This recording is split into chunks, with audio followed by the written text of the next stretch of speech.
جب چوروں میں ہی چننا ہے یہ چور اور وہ چور. اس کو اب کچھ ایسے کرتب باز ہیں جو عوام کو ورغلانے کے لیے اس کے لیے منطق گھڑی ہے. یہ ہر دور میں ہوتا ہے کہ برائیوں کے لیے ہمیشہ کوئی نہ کوئی مفکر موجود ہوتا ہے. پہلے میکاولی ہوتا تھا. میکاولی یہ اٹالین ایک شخص تھا جس نے اسی گندی سیاست کو معاویہ کی سیاست کے لیے باقاعدہ اس نے تھیوری بنائی تھی کہ سیاستدان کے لیے یہ ساری چیزیں جائز ہیں. یہ گندی سیاست جو پاکستان میں ہو رہی ہے اور دنیا میں اسی کے نظریات کے مطابق ہو رہی ہے. انہوں نے کیا تھیوری بنائی ہے ابھی, یعنی ایک بہت ہی بےہودہ اور بدی چھوٹی برائی اور بری برائی. جس طرح پاکستان میں نا اچھے طالبان اور برے طالبان, اپنے چور اور دوسروں کے چور. یہ کیا شیطانی فارمولہ ہے کہ یہ اپنا چور ہے یہ دوسرا. مثلا اب شیعہ کیا کہیں, جی ہم تو شیعہ چور کی حمایت کریں گے, سنی چور کی حمایت نہیں کرتے. چور شیعہ ہو یا سنی ہو چور ہوتا ہے, چور ہونے میں کوئی فرق نہیں ہے. اگر آپ یہ کہہ رہے ہو جی چور شیعہ ہونا چاہیے, وہ یہ کہیں چور سنی ہونا چاہیے, یہ کوئی بات ہے؟ یہ کوئی عقل کی بات ہے, دین کی بات ہے؟ شیعہ معیار کے مطابق ہے, سنی معیار کے مطابق ہے کہ چور شیعہ ہونا چاہیے سنی ہونا چاہیے. چوروں میں سے ایک کو چننا واجب ہے, عبادت ہے, عین عبادت ہے چوروں میں سے ایک چور چننا. کیوں؟ چھوٹی برائی اور بڑی برائی. اسی نے امامت کو کنارہ کش کیا ہے, اس تھیوری نے, چھوٹی برائی اور بڑی برائی نے, کہ چھوٹی برائی اور بڑی برائی اس کے اندر لگے رہے. کبھی چھوٹی برائی, اصل چھوٹی برائی دنیا میں ہے نہیں ہے, سب بڑی برائی ہیں. بنو میں یا بڑی برائی تھے, بنو عباس ان سے بڑی برائی تھے, ہر ظالم ان سے بڑی برائی تھا. لیکن یہ تھیوری رکھنے والے کرتب, یہ کھوپڑیاں, یہ ٹیڑھی, جنہوں نے ان کو چھوٹی برائی کہہ کے عوام کے سامنے پیش کیا. چھوٹی برائی اور بڑی برائی کے درمیان تو نہیں ہے لوگ چھوڑ دیے خدا نے, برائی اور اچھائی کے درمیان لوگوں کو اختیار دیا گیا کہ یا اچھائی یا برائی, نہ کہ چھوٹی برائی اور بڑی برائی. یہ شیطانی منطق ہے چھوٹی برائی اور بڑی برائی, کہ آپ ہمیشہ اپنے لوگوں کو بروں میں ہی حق دو, چناؤ. انتخابات کس کا ہونا ہے؟ چھوٹے اور بڑے برے کا ہونا ہے. یہ تو مملکت تباہ ہے, یہ ویران مملکت ہے. یہ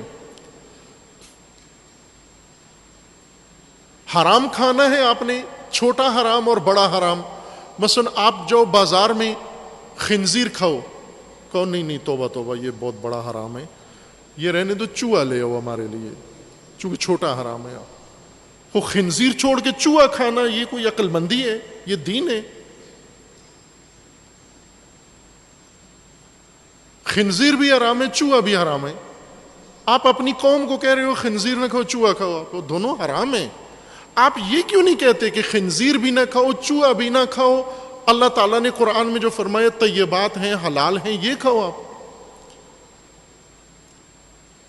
یہ کیا بےہودہ بات ہے کہ قوم کو ہمیشہ چھوٹی اور بڑی برائی کے اندر باندھ کے رکھنا ہے کہ وہ اچھائی کی طرف آئیں ہی نہیں. یعنی امامت کا نام ہی نہ لو, ہمیشہ چھوٹی اور بڑی برائی میں, خنزیر اور چوہے میں قوم کو مبتلا رکھو. امامت کا ذکر کیوں نہیں کرتے بیچ میں؟ کیوں نہیں کہتے وہ لوگوں یہ گند ہے, یہ فساد ہے, یہ چور ہیں سارے.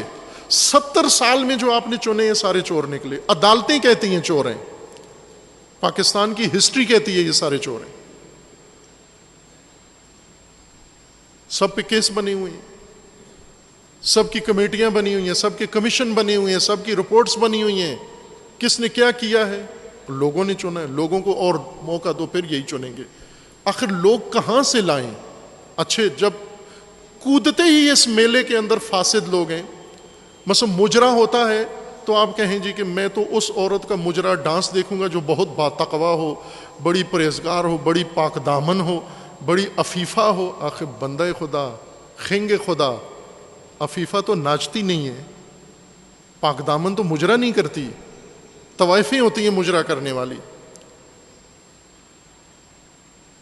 کہاں سے لو گے وہ پاک دامن سیاست کے اندر؟ پاک دامن بنایا ہے کہیں؟ پاک دامن تربیت کیا ہے کہیں؟ پاک دامن کی کون سی انڈسٹری ہے جس میں آپ نے پاک دامن تربیت کی ہیں؟ پھر وہ اتریں اس کے اندر. یہ گمراہی ہے. اور عوام جیسے میلے میں جاتے ہوئے، پاکستانیوں کو میلے سے کوئی بھی نہیں روک سکتا. مثلا جو غوث پاک کے ماننے والے ہیں، خود غوث بھی آ کے کہیں بھئی میرے میلے میں نہ آنا، یہ کہیں گے تم سائڈ پہ ہو.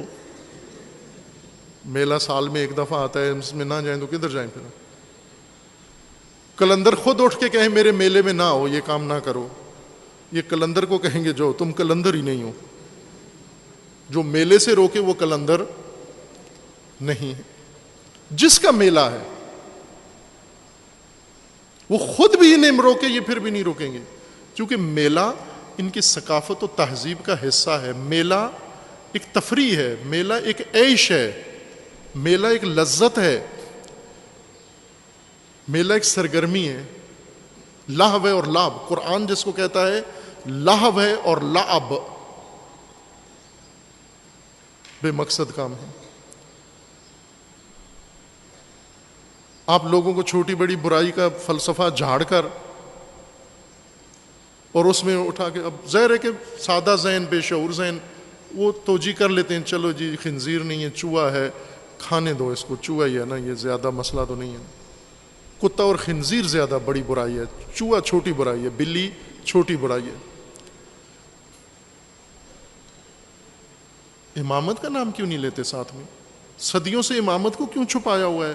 امامت تمہارا نظام ہے، امامت تمہاری سیاست ہے، امامت تمہاری زعامت ہے، امامت تمہارے لیے اللہ نے مقرر کی ہے، اللہ کا راستہ، اور محض اچھائی ہے جس کے اندر برائی کا شائبہ بھی موجود نہیں ہے. خالص و پاک و پاکیزہ اچھائی تمام بشریت کے لیے اللہ تعالیٰ نے امامت کا نظام مقرر کیا ہے. اس کا کہیں ذکر ہی نہیں کرتے ہیں. چھوٹی بڑی برائی کے پیچھے قوم کو ڈال دیا ہے. عبرت لیں، اس 70 سالہ تاریخ سے لوگ عبرت لیں. 70 سال تم نے چور چنے ہیں. چور چننا اگر یہاں کوئی نہیں پوچھتا تو اللہ تو پوچھے گا نا. اگر اپنی بہن بیٹی کے لیے رشتہ دار جب شوہر ڈھونڈتے ہو تو وہاں چھوٹی بڑی برائی کا فلسفہ نہیں جھاڑتے ہو. مثلا 2 چور آئیں رشتہ مانگنے کے لیے، ایک بڑا چور ایک چھوٹا چور، تو وہاں پر یہ کہو کہ یہ چھوٹے چور کو ٹھیک ہے، یہ رشتہ چھوٹے چور کو دیتے ہیں، بڑے چور کو نہیں دیتے. یہ کرتے ہو وہاں پر یہ کام؟